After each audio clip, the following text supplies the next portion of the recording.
I talked about Yes, and as we were developing and working in Yes, one of the things we had noticed is that when the kids did a physical change, like a community garden or the mural, when we looked at the spaces around there, about 150 meters around those spaces, and we looked at crime before and after, we found there were fewer police incidents after. We said, wow, this is interesting. It wasn't really what we were expecting. We were really more looking at the kid outcomes, but the spaces were changing. So then we discovered crime prevention through environmental design, which is the idea of creating open sight lines, more surveillance, showing that people care about the space and are caring about the space. So we started putting those ideas together. We actually came up with the notion of busy streets. Busy streets is the idea that if you build it, they will come.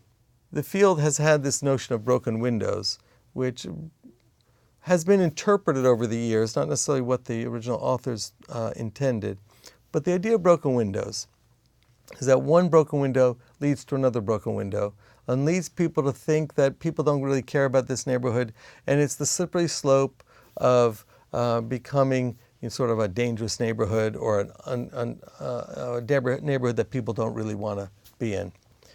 The idea of busy streets is, again, spinning that positive way of looking at the world rather than the negative way of looking at the world, rather than looking at a broken window as a risk factor.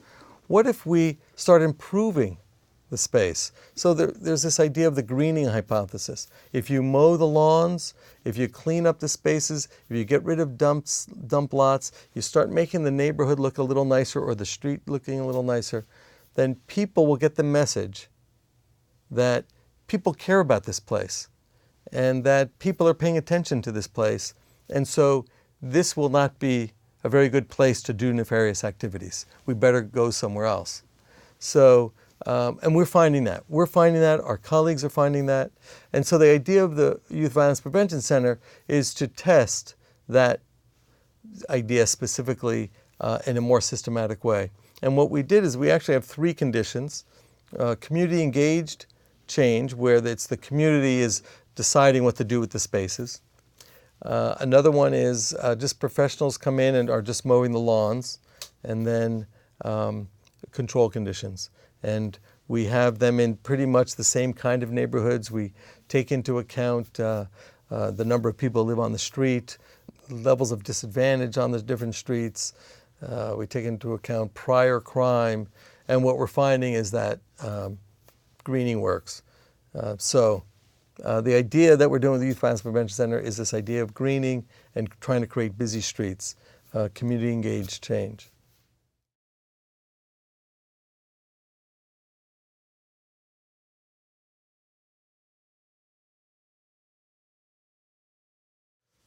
Well, I want to say 2 things that are often come up about this greening work that are sometimes barriers. I'm not sure they're barriers so much as they are critiques, but I think critiques can turn into barriers because the way we are as humans is when something's wrong, we kind of really focus on that rather than kind of figure out what's right. So, when we critique a movie, right, we always like, well, what didn't you like? We don't sort of talk about what were the really great parts. 2 critiques about the busy streets and the greening hypothesis is that it's basically the first step of gentrification. And gentrification has come to mean very negative things, especially displacing people, disempowered people who don't necessarily have the power to stop that process. They don't own, and they're just basically moved to other places or forced to move to other places in the city. I respond to that by saying if it's community engaged and if it's grounded in the community, that it's what the community wants. And I think it's when it comes from outside, it creates more of a problem. If in fact, though, as you clean up a neighborhood, it becomes more desirable, and that can happen, down the road. But one needs to just come to a northern city of the Dust Belt, and you won't feel that way, I don't think. If you actually see, there are some streets in our smaller and larger urban cities in the United States that there are few houses that are occupied. There'll be, on a block of where there might be 10 lots on the street, 5 on each side or 8 on each side, and there might be several that have already been demolished and they're empty lots. There might be others that are boarded up. And we've gone out in streets to do surveys, and we have found that some streets have 2 or 3 occupied houses. So when you look at those kind of situations, the first thing that doesn't come to your mind is gentrification.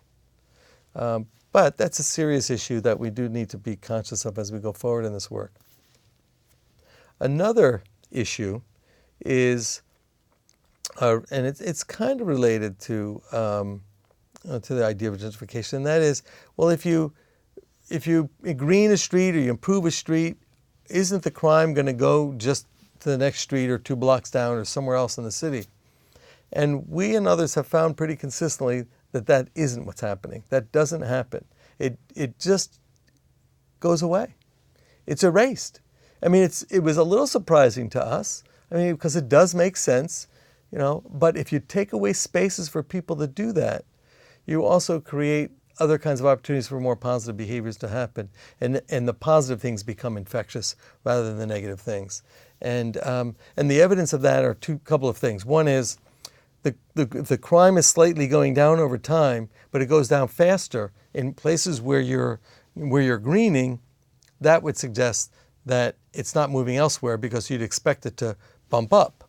And you'd expect it to bump up in the places even closest, but it's not happening. And we're finding that. Colleagues of ours who do this work and have done some of this work in Philadelphia are not finding that. We recently did a study on demolitions in Detroit. We're not finding that for demolitions or greening. So those 2 criticisms can be barriers. They are real. They're things we need to pay attention to. But we're not finding a lot of evidence for those happening, at least not yet.